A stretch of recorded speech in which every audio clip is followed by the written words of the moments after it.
నేను ఎవ్రీడే నేను చెప్పేవాడిని.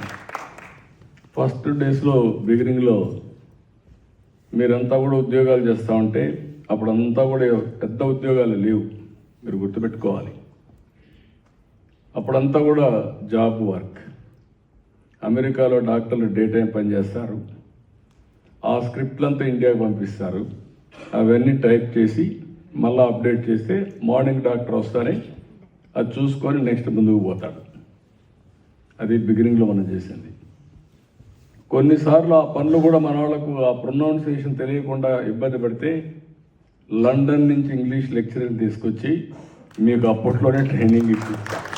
అంటే ఇంగ్లీష్ కొంతమంది ఆ ప్రొనౌన్సియేషన్ ఇబ్బంది పడుతున్నారని అక్కడి నుంచి ప్రారంభించాం.